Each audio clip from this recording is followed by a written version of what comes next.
Swarupananda Paramahamsa Namine Kora Karuna Swarupaya Radha Krishna Prestayate Swarupananda Paramahamsa Namine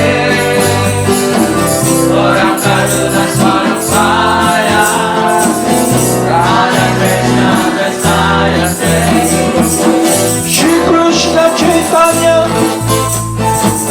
Radha Krishna Nayanya Shri Krishna Chaitanya Radha Krishna Nayanya Shri Krishna Chaitanya Radha Krishna Nayana Shri Krishna Chaitanya Radha Krishna Nayana Bhaja Shri Krishna Chaitanya Prabhu Nityananda Shri Advaita Gadadhara Shri Vasudeva Gaur Vrindavan Radha Shri Krishna Haribol Prabhu Nityananda Shri Advaita Gadadhara Shri Vasudeva Gaur Vrindavan Gopala Govinda Rama Hari Bol Krishna Madana Mohana Hari Bol Krishna Gopala Govinda Rama Hari Bol Krishna Madana Mohana Gopala Govinda Haribol Nitai Gaur Haribol Madana Mohana Gopala Govinda Rama Madana Mohana Gopala Govinda Rama Bol Krishna Madana Mohana Hari Bol Krishna Gopala Govinda Rama Hari Bol Krishna Madana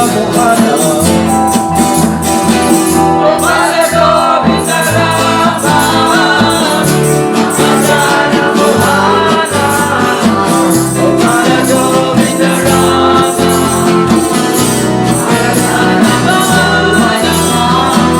Gopala Govinda Rama Madana Mohana Gopala Govinda Rama Madana Mohana Gopala Govinda Rama Bol Krishna Madana Mohana Krishna Gopala Govinda Rama Krishna Madana Mohana Gopala Govinda Rama Madana Mohana Gopala Govinda Rama Madana Mohana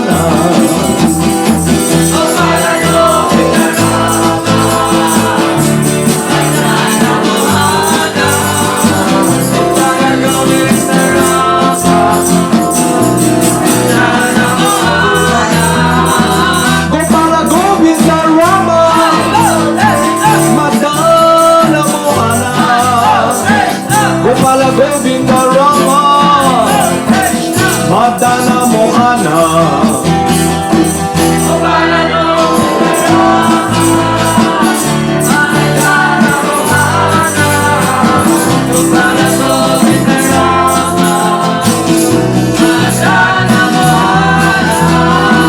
Gopala Govinda Rama Madana Mohana Gopala Govinda Rama Madana Mohana Gopala Govinda Rama Madana Mohana Gopala Govinda Rama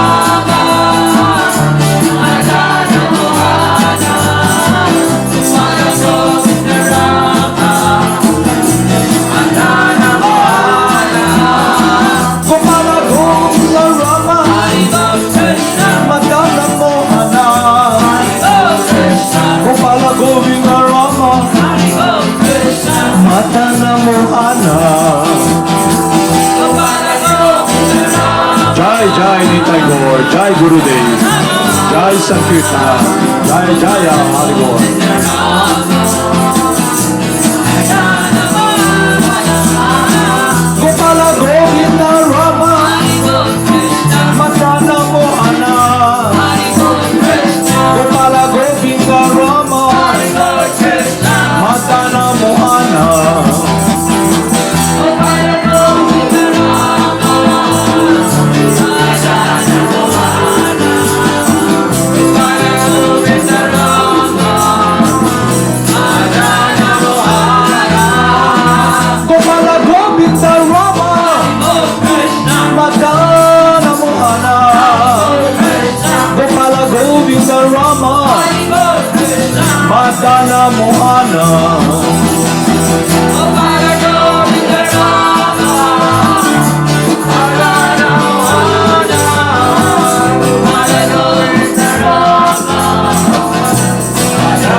Mohana.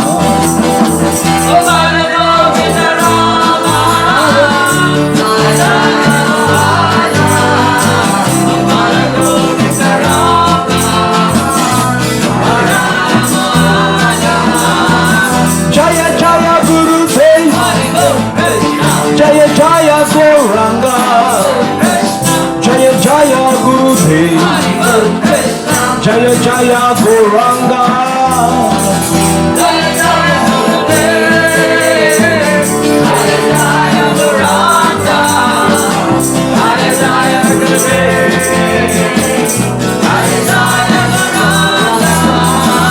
Jaya Jaya Srila Prabhupada, Jaya Jaya Gurudev, Jaya Jaya Srila Prabhupada, Jaya Jaya Gurudev.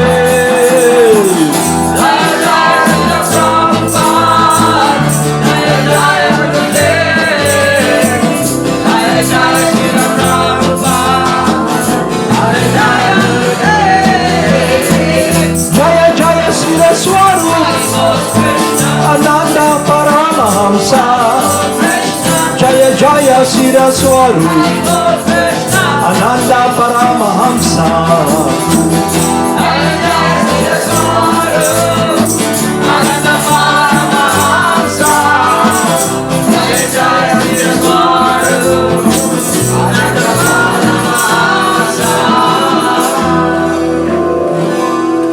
Namo Srila Swarupananda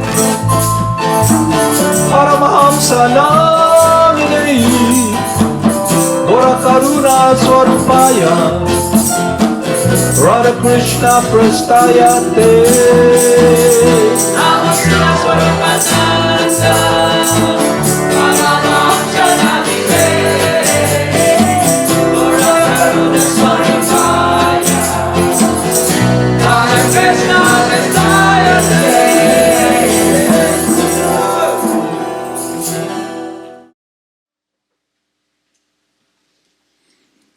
Herbal Namaste. So before we start, I'd like to say something that has been neglected by most of us, and it has become just a passing discussion. Kailangan natin ng total recall. Number one, yung absolute reality that we are transcendental to this body. We are the living, all of us, we're the living entities, life inside this body. Awareness. So one quality of the spirit soul is awareness, and by nature, he's active. So ngayon, yung hindi natin tinalakay masyado is yung position ng living entity. Ano talaga ang position natin?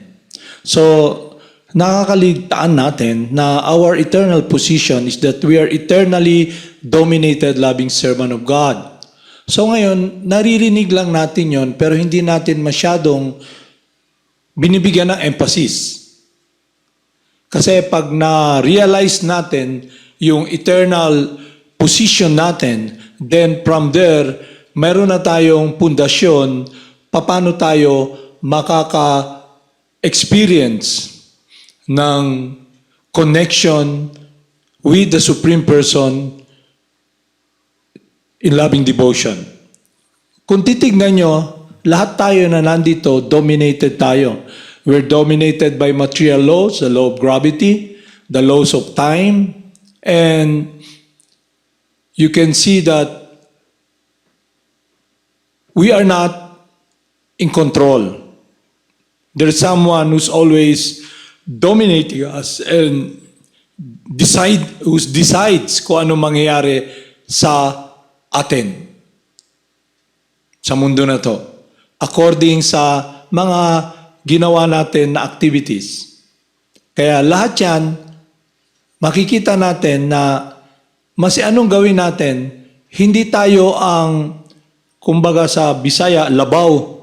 Kasi ang nangyari, hindi nyo napansin, na ang naging balakid sa para maging matagumpay yung spiritual life natin ay kailangan ma-transcend natin yung false ego. Ano yung false ego? False ego means you identify yourself as the body at hindi lang yon.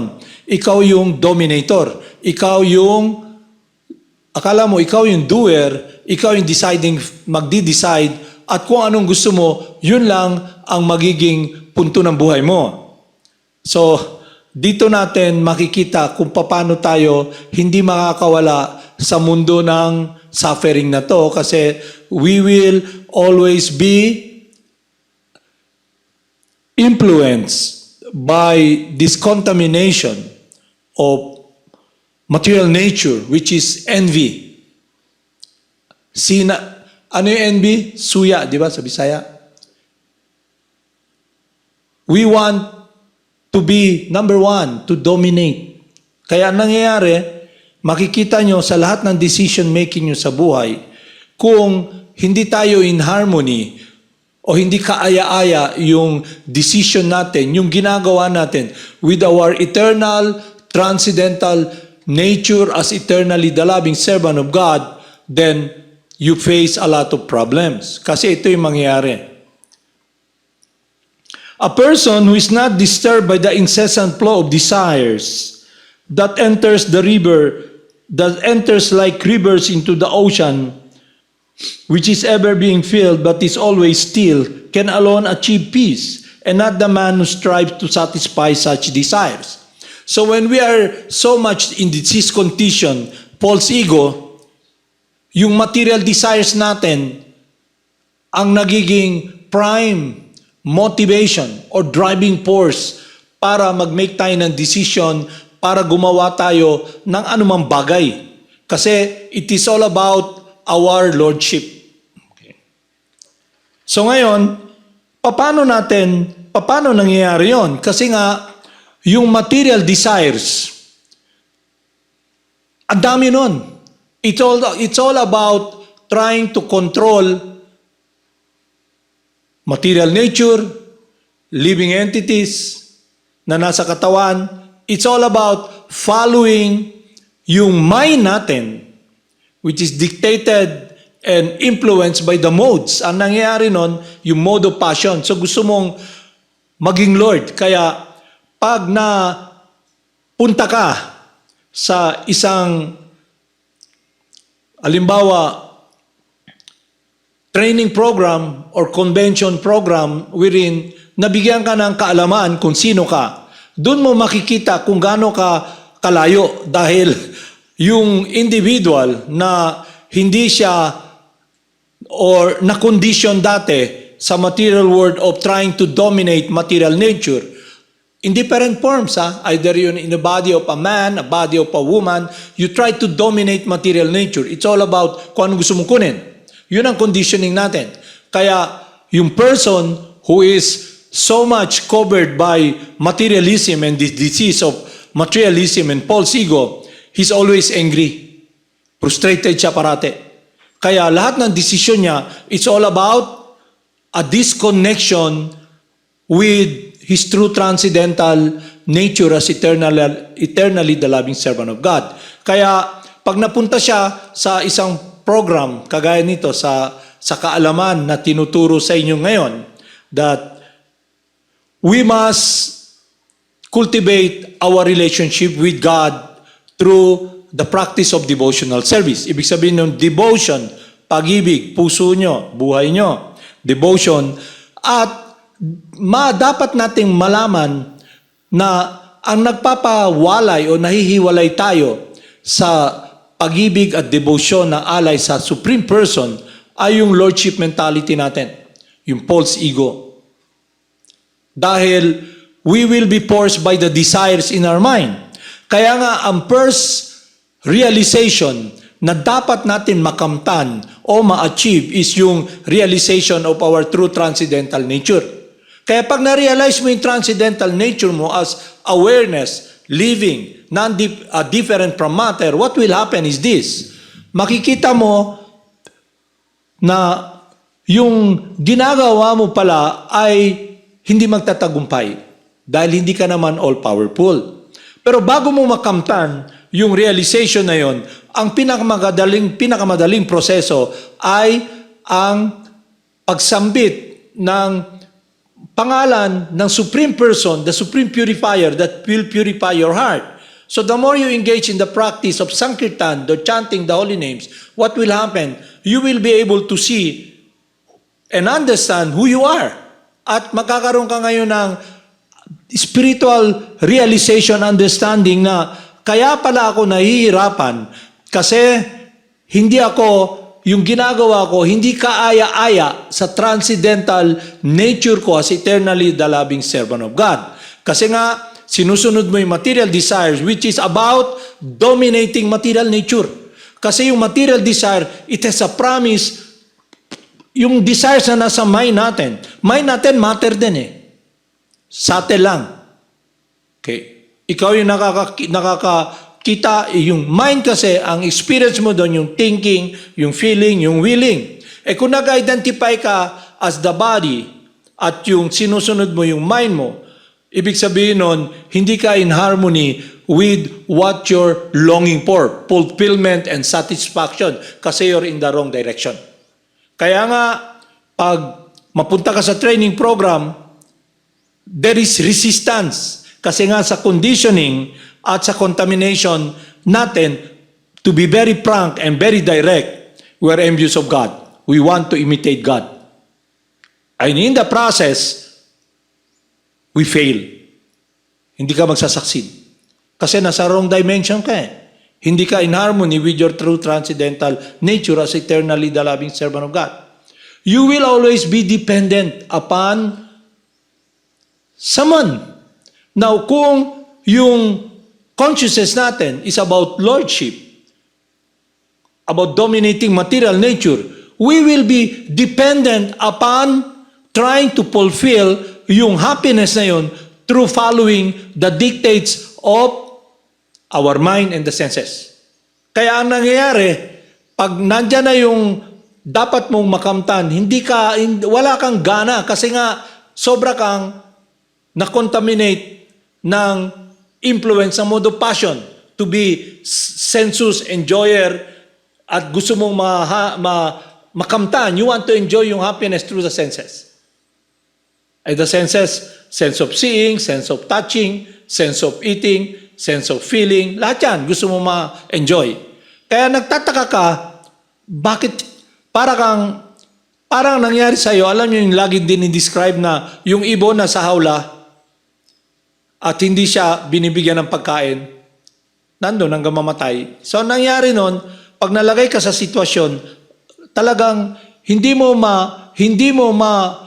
ma-worry o hindi mo matanggap, yun lang point, hindi mo matanggap na kung ano yung gusto mo mangyayari at gagawin mo. Okay? Kasi, ano nga tayo eh, fake Lord, fake God, we're envious of God, kaya ang idea, ang gusto natin, mag-dominate. Gusto natin, ang domination, ibig sabihin, gusto mo lahat sakupin ba? Kung anong gusto mo. Pero dahil hindi naman talaga yun yung tunay mong nature, kaya ma-experience mo yung kapaitan ng galit, envy, greed, at kawalan ng kaligayahan sa puso mo. So, dito sinasabi, a person who's not disturbed by incessant flow of desires that enters like river in the ocean, which is ever being filled, but is always still, can alone achieve peace, and not the man who strives to satisfy such desire. Kaya kung nag-identify ka, contaminated ka ng modes ng material nature, passion, at you identify with the body, ang mangyayari nun, yung material desires na sobrang dami, you'll always be agitated. Ngayon, naghahanap ka ng, parang ganito na lang ha. Alam nyo, when you are not in harmony with your true transcendental nature, para bang you're burning ba? Para ka na sa kawali, tumatalong ka dahil mainit, ang gagawin mo, dahil sa akala mo, Lord ka, tatalong ka sa apoy. Kaya masusunog ka lalo. Kaya when one is influenced by a force greater than you, all of us, material nature, yun yung matinding pagnanasa, lust. And ano yung driving force nun na masiayaw mo, gagawin mo? Yung galit mo ba, yung wrath, anger. Kaya hindi ka papanindigan mo yung pagka-hari mo, papanindigan mo yung pagka-Lord mo, papanindigan mo yon dahil akala mo yun ang magbibigay sa'yo ng happiness. Kaya ang mundo mo, you're alone, you just want to do your own will, but the problem is that you are not the controller. Kaya you can never be situated in a situation wherein you can be in control and fulfilling yung desires na nandyan sa mind mo na hinahabol mo. Kaya ang mangyari noon sa frustration mo, galit ka. When you're angry, you lose your intelligence. Hindi mo na nakikita. Kaya nga, very important na maintindihan nyo yung position nyo. We are eternally dominated, loving servant of God. Pag na-realize mo yun, pero first thing, you must realize first your true transcendental nature, a different energy from matter, awareness, life. And then, how come, dito mo na makikita, kasi magkakaroon ka na ng understanding na habang sinusubukan mong manipulate, ilagay na lang natin ganito, manipulate yung katawan mo, gusto mo magstay sa katawan para mas madali. Gusto mong mag-manipulate ng matter, work ka, gamitin mo yung energy mo, yung awareness mo, yung intelligence na meron ka to gather material things, to control. Okay? Inanimate. Pero gusto mo rin mag-control ng living individuals. So, nangyari, it goes out of control. It goes out of control kasi time and tide waits for no man. Yung katawan na kinokontrol yung akala nyo, control nyo yung katawan nyo, you leave your body behind. Lahat yung akala nyo sa desire nyo na magiging pundasyon ng kaharian nyo, iiwan nyo. Saan nga pupunta? No? Eh hindi ka controller. May mga batas dito. Kung may batas dito, may mga batas din, the law of karma. As you sow, you shall reap. Kung ano yung consciousness mo, yun ang magiging premyo mo sa susunod mong pagkakaroon ng material na katawan na naman. So, akala natin, masyado free ka sa sinasabi, I want to do what I want to do. No one will decide for me. Hindi totoo yun. If you are so much diseased in false ego, it's not you who decides. You will be forced by your desire and the mode of passion. Kaya mangyayari nun, hindi ka kalmado. So yung person who is not disturbed is someone, dinescribe dito, parang yung dagat, ang daming ilog, mga rivulets, umuulan, papunta lahat sa dagat, pero yung dagat hindi na di-disturb. So, ibig sabihin nun, bakit hindi na di-disturb yung dagat? Kasi nga, hindi na, sa dami ng pumapasok na tubig, still pa rin yung dagat. Although nakikita nyo yan, no? Still pa rin yung dagat. Okay. So, ngayon, tanungin natin yung sarili natin. Ganun ba ako, na pag nandyan yung material desire, I can sit down and watch the desire? Then, ang mangyayari, kung hindi mo sinunod yung proseso para to purify your heart, your mind, and to realize and understand your true transcendental nature as a different energy from matter through the purificatory process of the Supreme Purifier, Lord Krishna, the Holy Names, then, paano ka uusad? Para makamtan mo yung hinahanap mo. Kasi ganyan yan eh. Una muna yung essence natin. Then yung position natin. And from there, when you're in harmony with your true transcendental nature and your position as eternally the loving servant of the Supreme Person, you engage now your activities, you the person, you engage now your life in harmony, in loving surrender to the Supreme Person.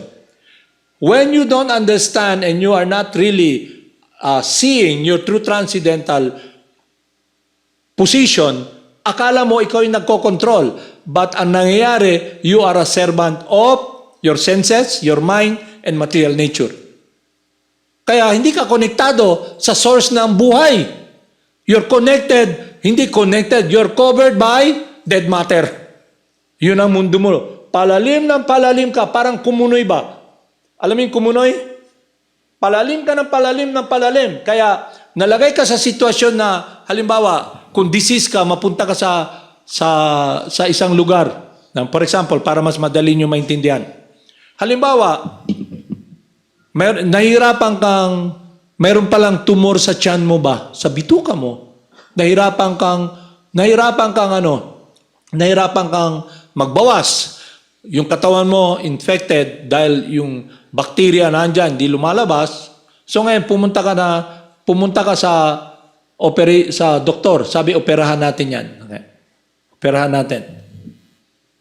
So, habang nasa operating table ka, pagpasok doon, no, hindi mo mawari na dapat pala gagawin mo lang if you follow yung system na maoperahan yung bituka mo, makuha yung tumor para gumaling ka. Nandun ka, tapos alam mo nagsasuffer ka dahil doon, at halimbawa, nandun ka na sa operating table. Okay? Siyempre, sa una, anesthesia muna hanggang makatulog ka. Pagkita mo na hiniwa na yung tiyan mo, bigla kang, ayaw ko nito. Hindi ako rito. Okay. Takbo ka, alis ka sa operating room. Hindi pa natahi yung tiyan mo, hindi pa natanggal yung tumor sa tiyan mo, then dead ball ka. Hindi niya? So ngayon, lahat tayo nagtatanong, kung matalino ka, bakit ako nagsasuffer? Okay. Ba't ako nagdudusa sa mundo na to at gusto kong maging maligaya? Simple lang. Yung pinahanap mong kaligayahan ay nasa ibang direksyon. Material. Hindi ka naman material.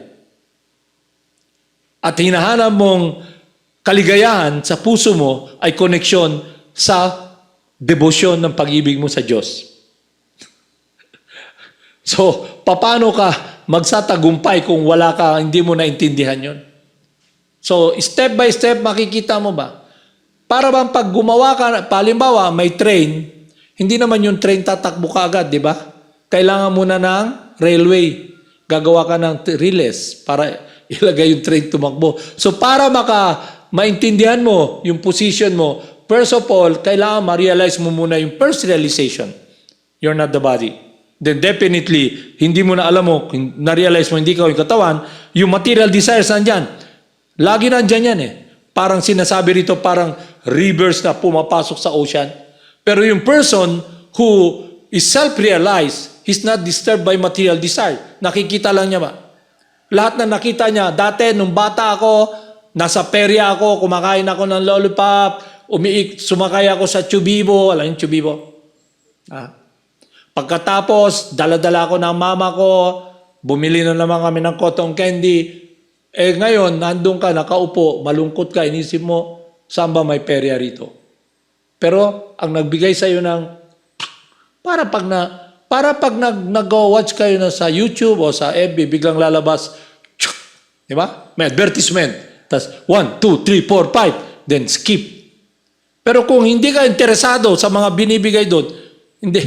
At kung na-realize mo na, naintindihan mo talaga na walang saysay ito. Alam mo, chewing the truth. Kaya nga, lagi natin dinidiscuss, itong material world, lahat ng bagay dito, napiga na, nag-undergo ng changes. Yun yung science eh. The law of transformation of energy. Transform, hindi yung transformer na pinanonood nyo yung kotse nagiging aso. Hindi yun yung transformer na pinag-usapan natin. Ang pinag-uusapan natin, nata-transform into different form. Parang yung bahay na to, dati puno. Okay? Pag halimbawa, may nabulog dyan na kahoy, sinunog natin, magiging abo. Nag-iiba. Ngayon, kung may talino ka, sinunod mo yung proseso ng purification, yung chanting ng holy names, non-different from God, then marirealize mo you're not the body. Kaya yung desire sa mind mo, hindi man pala to, wala man pala tong saysay, hindi mo susundin. At bakit hindi mo susundin? Dahil na-realize mo na naman yung position mo. Ano yung position mo? Eternally the loving servant of God. Eh yung mga bumibitiw sa proseso, kasi ayaw nilang, bakit ako susunod sa inyo? I am the man.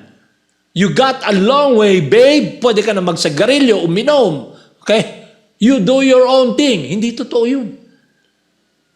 Nakakulong ka doon. Nasa wrong direction ka. Kaya makikita mo, pag pinagsabihan mo yung person, huwag mong gawin yan, hindi maganda yan. Immediately yung mata, kung yung, if only, yung mata kayang pumatay, patay ka na siguro dahil yung galit ba? Di ko! Okay?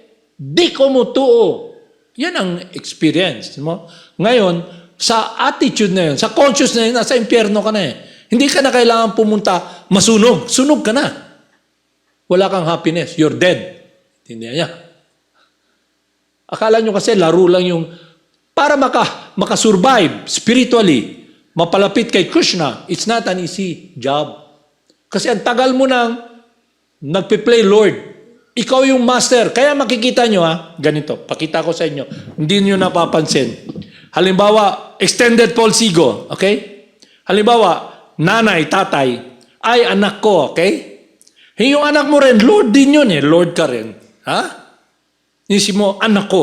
Okay? Sundin mo gusto ko. Ay, yung bata naman, sundin mo yung gusto ko. Ha? Tapos ikaw naman, sobra kang attached sa lordship mo, anak kita. Okay? Dahil sa desire mo, magkaroon ng anak, desire mo magkaroon ng someone to love. A child. Okay? Dahil perverted yung relationship, akin ka, anak kita, susundin mo yung gusto ko. Okay? Eh, ang nangyayari, hindi mo mabiti yung anak mo, bigla na lang, Lord din. Kaya, gusto mo magkaroon ng anak, gusto mo mayakap yung anak mo, hindi sumusunod sa'yo, gusto mong tuukon siya. Okay? Kaya, galit ka, papaluin mo, pero, huwag mo akong iwan, kukontrolin. Dito ka pa rin. Baala na masking kwanggul ka. Basta nandiyan ka. Nakikita kita araw-araw. So ano na experience ng nanay na nagpi-play ng Lord? Nakikita niya yung anak niya nagiging una, tumutubo na yung buntot. May sungay na, may pangil na. Demonyo naman niya akong batao eh. Pero, mahal kita. Okay? Ang perfect child, si Krishna. Hindi yung form na yan. Okay? Ang perfect friend, si Krishna, Supreme Person. God can relate to all of us. When Lord Krishna, makita nyo when Lord Krishna saved all the kings, okay? Lahat ng kings na kinulong, basta kinulong sila ng demon eh. Hinuli sila, nilagay sa cave. 16,000, ang dami. So sinave sila ni Lord Krishna. I think Baumasura yata yung nagkulong sa kanila. So, kinulong sila. So, ginawa siyempre, nangyari, yung mga king, nag-offer sila kay Lord Krishna. They offered to Lord Krishna offering. Ang in-offer nila yung daughter nila. Were all beautiful princess. Okay? Then what happened? Krishna married them all.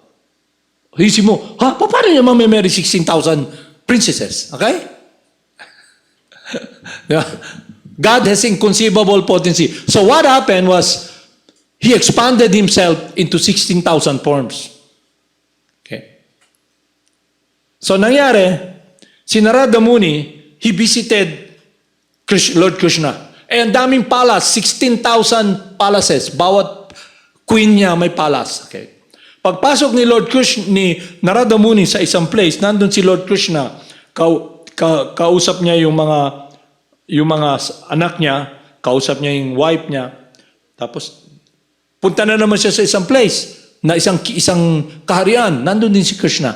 Kausap niya yung mga administrator, mga brahmanas, kausap niya. So from bawat isang palace, Lord Krishna relates to all of them individually. That is God's inconceivable potency. Kung sabi mo, paano niya magagawa yun? Okay? It's beyond your comprehension. Kasi kung maintindihan mo with your comprehension, then you must be God. Kaya nga, dapat maintindihan natin yung position natin. We are not all-powerful. We need someone to give us happiness. And yung longing natin for happiness, it must be sa mundo na transcendental sa material contamination. Kasi when you are so much engrossed at you have this, you're so much influenced by material desires, what will happen? Yung pag-ibig mo, you'll try to direct it towards this world. At ang magiging mangyari nun, you imitate God. Alam mo, imitate God? Surrogate mother, surrogate child. Love me, serve me. Okay? If you want a perfect child, then Krishna is the perfect child. You want a child eternally? Krishna, the Supreme Person. You want a friend? Krishna. Kaya lang, dahil sa conditioning, ang hirap, akala nyo ganun lang kadali umalis sa material conditioning? Para ka nalulunod sa ocean. Halimbawa, nandito man tayo sa highland. Halimbawa, Atlantic Ocean. Di ba, Atlantic Ocean, malamig. Yung pag dumaan yung mga barko doon, actually, natatabunan sila ng alon. Gabundok yung alon. Mga ganun yung barko, gabundok. Ngayon, kung nahulog ka doon, wala kang pag-asa. Okay? Ngayon, lahat tayo, we have fallen into this material world. And we're struggling, like we're all drowning in this ocean of misery. And we're wanting to get out of here. Hindi ka makaalis. Kasi nga, you made a decision to be Lord. Kaya nandito ka. Dahil hindi ka in control, what will happen? You'll be here. Yung lahat ng gusto mo hindi mangyayari. Ngayon, may small Lord, may big Lord. Parang dito may basurerong maliit, may basurerong malaki. So lahat ng nandito sa mundo na to, everybody wants to be Lord. So that Lordship mentality must be purified by a process of wisdom and an application of a purifying method. Yun yung connection with serving God and be in harmony with our true transcendental position. Pag nandun ka, then you'll be like the ocean. Ang dami-daming material desire, hindi ka rin madidisturb. Kaya nanonood ka lang. Hindi yung para bang,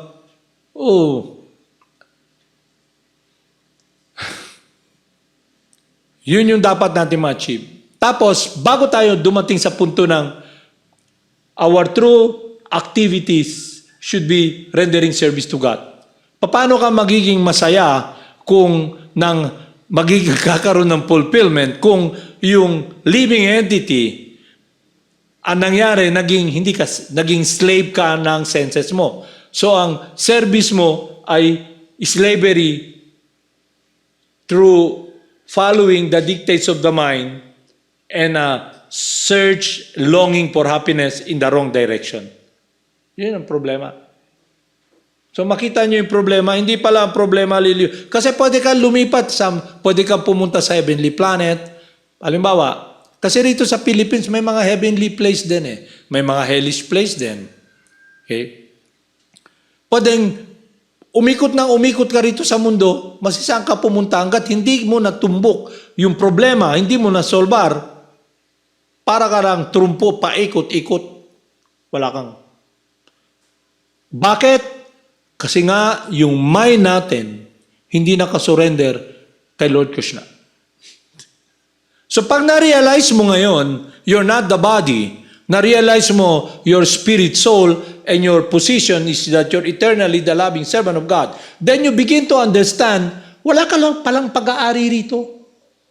Anong problema ng Lord? Anong problema ng Lord? False Lord. I own you. I need you. I will use you for my lordship, for my happiness. Kaya servant ka ng senses. Nasa wrong direction ka. Ganun kasimple, pero hindi mo makikita yon. Kaya yung devotee, mapanood niya yon. Parang yung bulag ba? Walang guide, naglalakad. Okay? Yung devotee, nakita niya, uy, kawawa naman itong bulag na to. Akayin, dito ang daan na hindi ka mababangga. Pero kung bulag ka, natabunan ka ni Maya, Maya will steal your intelligence. Illusion. Ma-illusion ka. Kaya yung buhay mo nakatuon sa mundo ng walang buhay. Yun ang nangyari. Kung yung hinahanap, ano ang experience mo pag hindi mo nakuha yung gusto mo? Parang yung bata, halimbawa, dadali mo yung bata halimbawa, may mga bata, di ba, sa mall, dadali nyo. Tapos nakita niya, ang daming bisikleta. Okay? Yung nilalaro nyo, yung trolley, ganyan. Kita niya, ma, palito na. Ang mama mo, pumunta lang naman doon para bumili lang ng toyo. Wala rin pera pambili. Gagawin ng mata, ma! Yakapin niya yun, iyak. Iyak siya. Okay? Dahil gusto niyang kunin yung bagay na yun. Wala siyang intelligence. Magligid-ligid. May mga ganun sa mall. So, ganun nangyayari sa atin dito. Pag wala kang, para kang bata na gusto mong kunin yun, di mo na makuha. Kasi illusion nga eh. Ito yung consciousness na dapat nating makita with wisdom. A person who has given up all desires for sense gratification, who lives free from desires, who has given up all sense of proprietorship, and is devoid of false ego, he alone can attain peace. Pag sinabi mong proprietorship, lordship ba, control. Mama ko, tatay ko, kay anak, okay? Ang nanay naman, anak kita. Okay? Akin ka. Okay? Intindihan nyo? Hindi lang yun. Mapapansin nyo, di ba, pag umalis sa yung tatay, nanay, lahat nag-aaway. Pag-aawayan, kung maraming nakamkam yung tatay nyo na trinabaho habang buhay pa siya, may lupa, ang pag-aawayan ng mga anak, yung bahandi, yung lupa, yung pera sa bangko, yung mga alahas. Pero pag pobre, ultimo, ang pag-aawayan, saan mapupunta yung palanggana, yung kaldero, yung baktin, kanino mag-aawayan, yung mga sundang, okay? Mga pangtapas, mag-aaway pa rin yan. Ako ba saligando sa atong uma? Okay? Away na. Yan ang nangyayari in different degrees. Devoid of false ego. False ego means you identify with the body. Kaya pag na-realize mo you're not the body, pag malungkot ka, gusto mo magkaroon ng happiness, immediately, you chant, Krishna, Krishna, Krishna, kasi siya yung source ng happiness. Pero hindi mo ma-experience yun kung wala kang wisdom at hindi mo sinunod yung utos at turo ni Lord Krishna. Anong turo ni Lord Krishna sa Bhagavad Gita? One must approach a bona fide spiritual master. Surrender to Him. Listen. Inquire submissively. Because the self-realized soul can impart knowledge up unto you.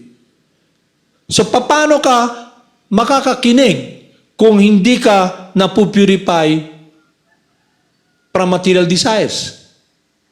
Hindi ka pwedeng parang yung, alam mo yung nasa kawali, di ba pag ilagay mo, huwag niyong gagawin. Nilagay niyo yung palaka sa kawali, tatalong maapoy, hindi mapakali yun, di ba? O kaya lagay mo na lang, dinescribe tong material world is like a burning forest. Hindi kayo mapakali, hanap kayo kung saan kayo pupunta. Pero yung devotee who listens from the spiritual master and realize yung awareness, imposition niya, and now in harmony with his true activities, eternal activity, to render service. Kasi from that point, pwede mo nang gamitin yung nagpapahirap sa'yo. Ano nagpapahirap sa'yo? Yung pag-control mo sa material nature. You become servant of the senses. Ang mangyayari ngayon, when you use the body, your mind, this material energy, in the service of God, through the practice of devotional service, then you'll succeed. Kaya dati, kung ang naririnig mo, mundane sound, ngayon, you listen to the holy names of God, transcendental, purifies your heart. Anong ginawa mo? Imbis na magdada ka na, magyakyak ka sa dila mo, you chant the holy name. Krishna, Hare Krishna, Hare Krishna. Okay? Now, dati kung naghahanap ka saan ang kaligayahan sa mundo na nawala, kawalan, kasi akala mo lahat ng form na yun, ay napakaganda, napakaganda, napakaganda. Pero lahat yan, illusion lang eh. Kagaya pinakita ko sa inyo. Nakita niyo yung drawing na yun, di ba? Yung ulo, pero ilagay mo mukha ni ano dyan, ni Demi Moore o kaya ilagay mo mukha ni, sino pwede ilagay mukha dyan? Okay? Ilagay mo si Tom Cruise. Hindi si Tom Cruise, ha? Si Tom Cruise talaga, yung mukha niya. Makita mo, oh. Pero makita nyo ngayon, even yung sikat na artista, na si Tom Cruise ngayon, kamukha na rin ni Tom Cruise na matanda sa balay-balay. Tanda na mukha rin niya. So dito nyo makikita, yung pag-control mo, napakalungkot nga eh, kasi sinusubukan, nag-identify ka sa body. Gusto mong to live eternally in the body. Like Hiranyakashipu. Di ba? Gusto niyang eternal siya sa body. Anong experience natin dito sa mundo na to? Imbis na makita natin, my body is getting old. Why? Okay? What will I do? Definitely, pag sinabi mong tumatanda, mamamatay. Okay? Anong solusyon? Pero hindi. Nandyan si ano eh, sino ba yan? I-remake natin yung mukha mo. Alam mo yung remake yung mukha? Hilahin ng hilahin. Lagyan ng kulang na lang. O kung yung maso natin marunong beautician, okay? Kaya paletahan ng palitada, lahat ng wrinkles. Okay? Nahuhulog yung buhok, nahuhulog, bili ng piluka. Okay? Kaya sinusubukan mo i-control, yung hindi mo makontrol, dalalis ka rin, tatanda. Yung body natin is connected with time. Undergoing changes. Intindihan nyo? Is it clear? So ngayon, ang tanong mo, may solusyon ba rito? How can I get out of this mess? Dehado ako rito eh. Pero yung desires, hindi mo na-realize you're not the body, you have not come to the point of liberation, freedom from material desires. Dahil yung energy mo, awareness, is focused upon this world. Instead, ma-focus upon your true position as eternally the loving servant of God. And then the experience of rendering service. Kaya, yung relationship with someone you love, you become very close. Kaya, pag sinabi niya ng spiritual master, you now have this affection in your heart. Affection ba? Ayaw kung paano ko ma-explain affection sa Bisaya ba? Okay? Affection ba yung... Now, when you see the devotee of God, your spiritual master, you're so much attached to him with respect, with gratitude, and respect. Because he's the one who pick you up from this ocean. Okay? Na you're suffering. And then, na hindi ka makalakad, bulag ka, and then he opens your eyes by giving you time, talking to you, speaking to you about the wisdom, how you can become free. Kasi dati yung condition ninyo about this world eh. Tayo. Kaya nandito tayo, walang solusyon. Kaya nga struggle for existence, struggle for survival. Magsusurvive ka man pala masi wala kang katawan. Di ba nyo naintindihan? You will survive even wala kang katawan. Because you are a different energy from matter. Kaya ang sinasabi nila, di ba, makita nyo, oy, anong talent mo? You're amazing because you are eternal. You can never be burned by fire, withered by the wind, moistened by water, and you will always be existing eternally. So ngayon ang question, saan ka mag-exist? So ibig sabihin nun, kung anong ginagawa mo, yun ang magiging attachment mo. Kaya kung nasa illusion ka of lordship, yung false ego, hindi mo na purify, yung real ego is your eternally loving servant of God. Then, Hindi pa dapat pag-usapan kung ano yung pag-ibig. Kailangan ma-realize mo muna yung essence mo, position. And then, you connect yourself with the process that will connect you with the source of happiness. And that is God's love for you. So, ang Supreme Person, He's not what everybody is enjoying. Matter. He's transcendental to this matter. And He's transcendental to the modes of material nature. Kaya magtataka kayo, bakit yung person who is self-realized, who is a pure devotee of God, and if you're given the opportunity to see who is the devotee of God, the spiritual master, then you see who is a free person. So you ask yourself, are you really free? What is your shelter? You're trying to dominate material nature. You do your own will. Kaya, nagsasucceed ba? Wala. Never mag-succeed. Kasi nga, this world has been arranged that whatever you want to do here will always not be successful. Because you're not Lord and you're just here trying to play Lord. You're not God. Kaya nga, it should be a change of heart. It should be a relationship of friendship, of loving surrender to the Supreme Person when you're able to use this body in the service of God. Pero iba man yung Lordship. Ma, pagsilbihan mo ako. Okay? Buhayin mo ako. Kung anong gusto ko. Mahal ka ng nanay mo. Ayaw ka rin niyang mawalay sa iyo. Kaya, bahala ka dyan. Bigyan kita kung anong gusto mo. Bahala ka malulong sa kung ano man. Basta nandiyan ka lang, nakikita kita. Masi gusto kitang tuukon. Okay? Yun ang mundo rito.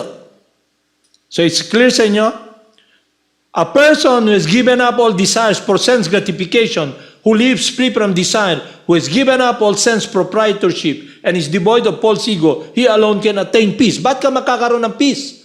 Because you experience a higher taste. The taste of life.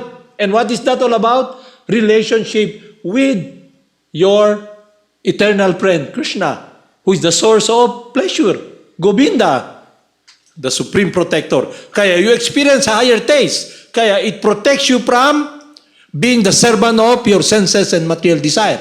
Kaya meron ka ng pundasyon sa buhay mo, if it's not pleasing to my friend, I will not do it. If it will separate me from God, I will not do it. Nakita nyo? It is a science you must learn and understand. Kaya makita nyo, maraming nag-try, pero yung person who has not become, who is so much immersed in trying to follow his desire, he's the servant of the senses. Kaibahan sa devotee. When you make progress, you become a master of your senses. Why? Because you're able to use this body, your senses, in the service of God by following the instruction of the devotee of God. Ano yun?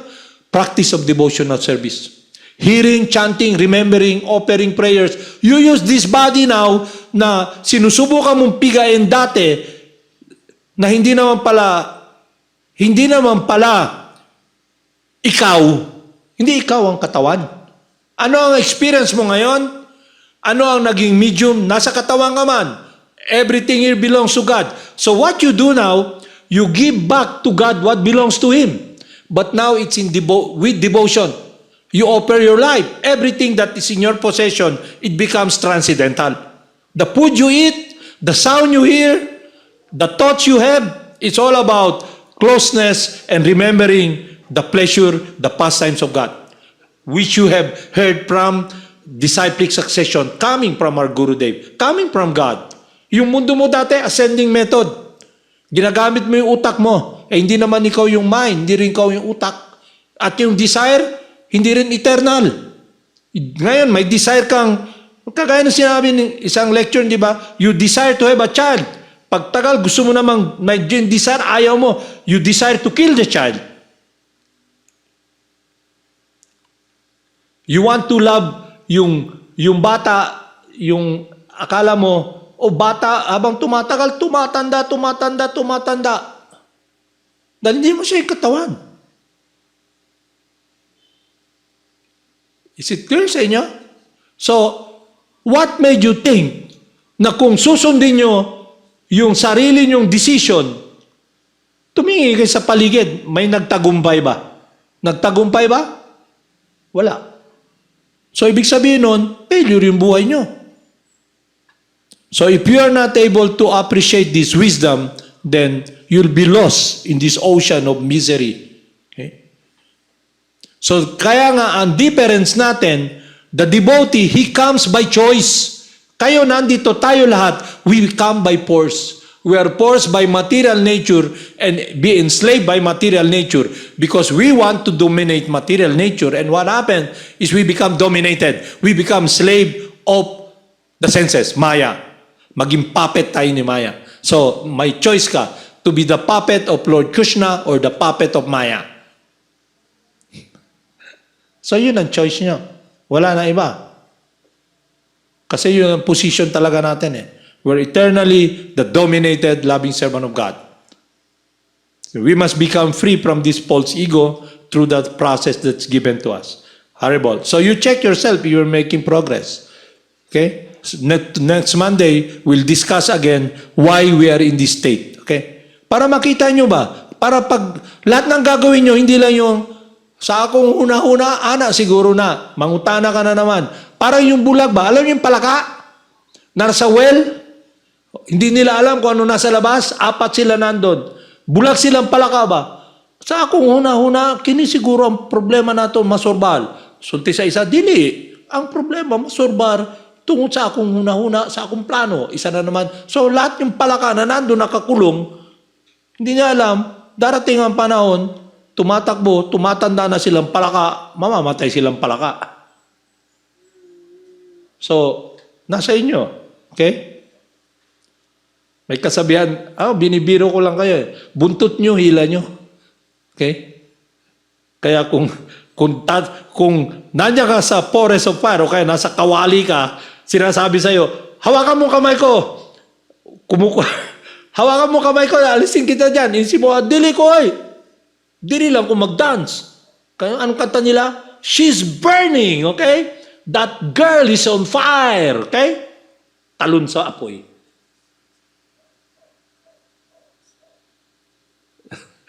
Intindihan niya? Is it clear? May question kayo? Okay, pag may question kayo, tanungin lang nyo.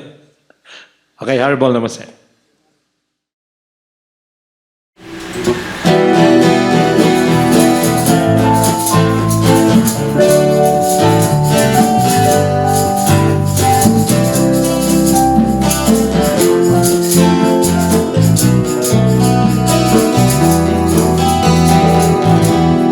Namaste Swarpananda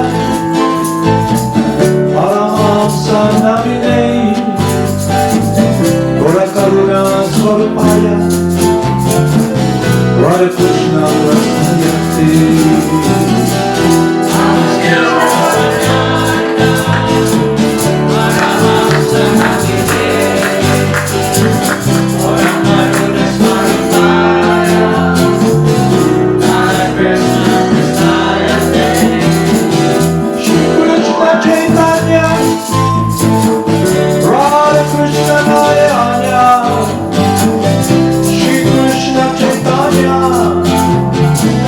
Radha Krishna Narayana